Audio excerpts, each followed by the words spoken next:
Welcome again, dear students. Today we are going to discuss question number 22 from exercise 15.1. So let's start. Statement says that two dice, one blue and one grey, are thrown at the same time. Then complete the following table. First जो अपनी रो है इसमें given है events, और second जो ये अपनी रो है इसमें गिवन है प्रोबेबिलिटी. तो event sum of two dice, दोनों डाइस का जो नंबर्स का सम है वो यहां पे लिखा गया है, नीचे इसकी प्रोबेबिलिटी लिखी गई है. तो मुझे जैसे अब इसमें ये और ये ऑलरेडी आपको गिवन है. आपको ये जो बाकी के जो ब्लैंक प्रोबेबिलिटी है वो आपको निकालनी है. ठीक है. अब मैं आपको थोड़ा सा स्टेटमेंट क्लियर करना चाहता हूं कि हमारे पास दो डाइस हैं. ठीक है. अब उनको एक साथ, दोनों डाइस को एक साथ थ्रो किया जाता है. ये ब्लू वाली है और ये ग्रे वाली है. अब दोनों पे कुछ ना कुछ तो नंबर अपीयर होंगे ही हो. ठीक है. तो सबसे पहले मुझे टोटल आउटकम्स निकालने होंगे. ठीक है. वो कैसे होंगे जरा देखना एक बार.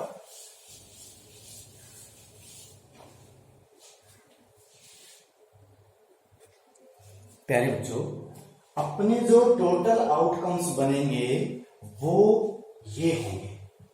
ठीक है. अब ये बने कैसे, मान लिया हमारे पास दो तरह की जो है वो डाइस थी, एक ब्लू और एक ग्रे.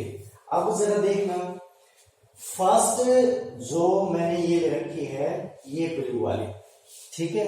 और जो सेकंड जो नंबर डिनोट किया है वो आया है ग्रे वाली डाइस से.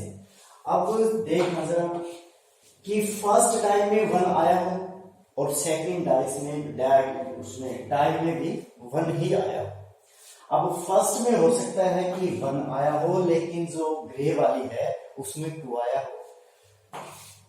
फर्स्ट में यानी कि ब्लू वाली डाइस में 1 ही आया हो, लेकिन जो ग्रे वाली है इसमें 3 आया हो. सिमिलरली मैंने एक डाई को कांस्टेंट रख लिया, बाकी दूसरी को मैंने चेंज कर लिया. अब सिमिलरली हो सकता है कि ब्लू वाली में पहले 2 आया है तो ग्रे वाली में 1 आया हो सकता है कि ब्लू वाली में पहले 2 आया है और ग्रे वाली में भी 2 आया हो. इस प्रकार ये हमारे 36 केस बनेंगे. 1 2 3 4 5 6 एंड 1 2 3 4 5 6 द 36. अब मैं आपको बताऊं कि ये टोटल केसेस वैसे बनते कैसे.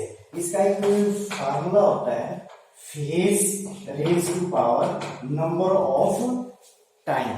अब फेज का मतलब, अगर यहाँ पे क्वाइन की बात करूं, अगर क्वाइन में आपको पता है 2 फेज होते हैं, 2 फेज. अगर वो एक बार थ्रो किया गया है क्वाइन तो नंबर ऑफ केसेस होंगे 2. अगर वो 2 बार थ्रो किया गया है तो टोटल आउटकम्स होंगे वो होंगे 2 raised to power 4.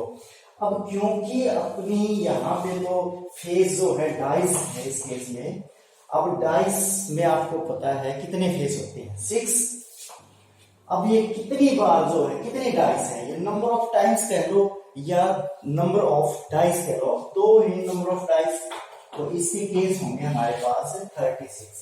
तो ये जो टोटल आउटकम्स हैं ये हमारे पास 36 ही होने चाहिए. अगर एक भी कम ज्यादा है तो इसका मतलब कहीं ना कहीं हमसे गड़बड़ हुई है. ठीक है.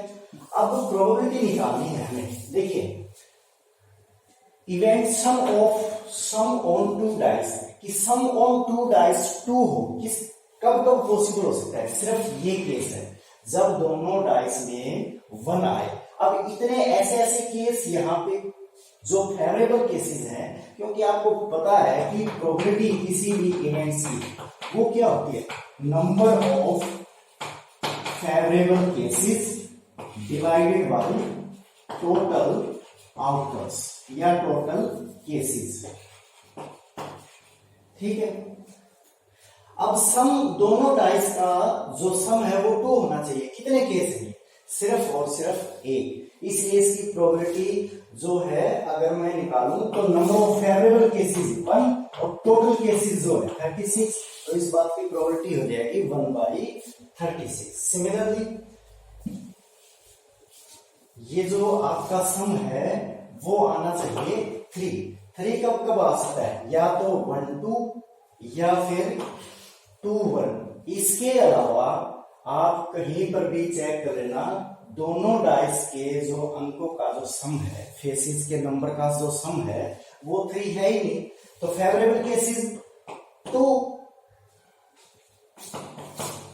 और टोटल जो केसेस है वो 36, तो इसका हो जाएगा 1/18। ठीक है, सिमिलरली 4। अब 4 के लिए देखना है, 4 या तो 1 और 3 हो सकता है या 3 1 हो सकता है 4, या फिर 2 + 2, 1 + 3 4, 2 + 2 4 या 3 + 1 4। तो number of favourable cases 3, total cases 36। ठीक है, सिमिलरली आप ये टेबल कंप्लीट कर सकते हो। सिमिलरली आप जो है सम ऑफ 2 डाइस 5 6 7 8 9 10 11 और 12 के लिए आप इसी डेफिनेशन का यूज करके आप इस टेबल्स को कंप्लीट कर सकते हो। ठीक है, तो let's discuss it's second part. Second part में हमें क्या कहा गया है बच्चों? A student argues that there are A1 possible outcomes. Each of them has a probability 1/11. Do you agree with this argument? Justify your answer. प्यारे बच्चों, statement में ये कहा गया है कि ये हमारे पास 11 पॉसिबल आउटकम्स हैं, 2 4 6 8 10 एंड 11। ठीक है, लेकिन इसने कहा गया है कि सभी की प्रोबेबिलिटी 1/11 है।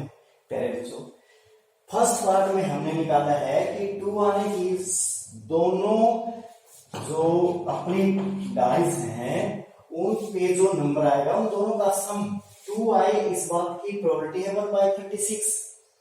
अब यहीं पर ही मामला गड़बड़ हो गया।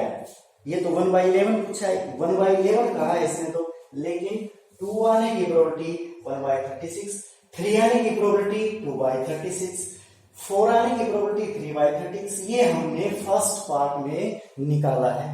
तो इसमें किसी भी पार्ट के आने की प्रोबेबिलिटी जो है, सम आने की प्रोबेबिलिटी जो आपके 11 पॉसिबल आउटकम्स है उसकी प्रोबेबिलिटी 1/11 पॉसिबल नहीं है। इसलिए वी जो इसने क्वेश्चन पूछा है, do you agree with this arguments, तो we are not agree with this argument. Justify your answer. ये जस्टिफिकेशन हम फर्स्ट पार्ट में दे चुके हैं, क्योंकि प्रोबेबिलिटी ये हमने टेबल यहाँ पे कंप्लीट कर रखी है। ठीक है, उम्मीद है प्यारे बच्चों ये क्वेश्चन आपको बड़ी अच्छी तरह से समझ में आया होगा। Now thank you, have a nice day.